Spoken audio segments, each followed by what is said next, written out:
Joining us now live on the South Shores Morning News, we have the Plymouth County Register of Deeds, John Buckley. Thanks so much for joining us today.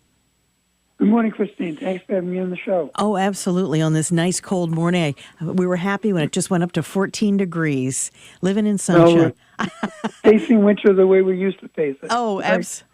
Thank goodness for central heating. Now, Plymouth County real estate market, it's always good to do a recap of the month, but you gave me some good numbers for the year of 2024, and it looks like we did okay.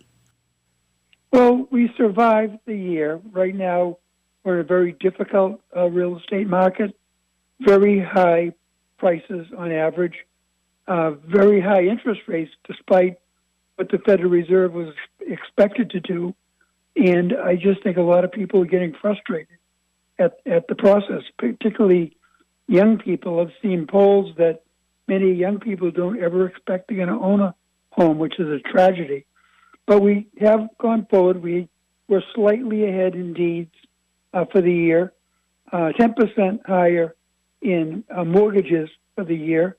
Again, the average sale price went up 7%. So real estate continues. We know it's cyclical, and on we go to the new year. Absolutely. And property, as we know, property values did increase. It seems even with real estate, slowdowns in other markets, doesn't seem to affect the South Shore that much when it comes to what your property is actually worth. No, and again, we have 27 communities in Plymouth County. Every community has a different makeup, but overall, the average sale price went from $620,385 to $66,882, and that's pretty significant. It is 10% increase. Absolutely. And I wanted to ask you too about your historic documents, which you have on display the last Friday of the month.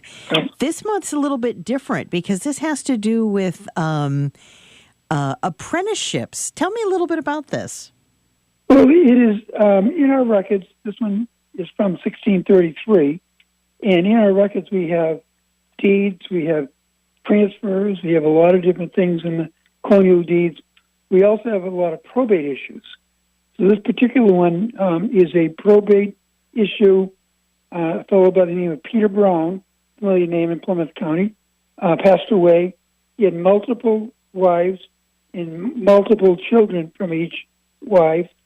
And basically, in the settlement of his estate, some of his children were farmed out, I guess to say, as indentured servants. They were paid to work. They did their job, and then they were free and paid something from the estate at that time. And again, it's a little bit of showing how complicated probate matters are, even back in the colonial days.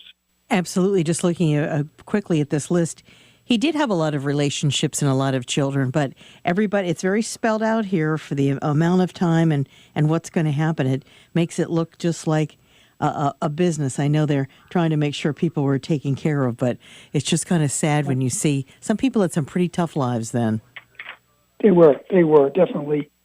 But anyway, a good, interesting way to see some of our nation's history, and this will be on display the last Friday this month. Thanks so much for joining. Friday, January 31st, we will have that on display in our Plymouth County Records in our reading room, and people can come in and view that document and ask us about any other colonial documents. That's terrific, and we appreciate you joining us this morning. Again, that's John Buckley. He's the Plymouth County Register of Deeds.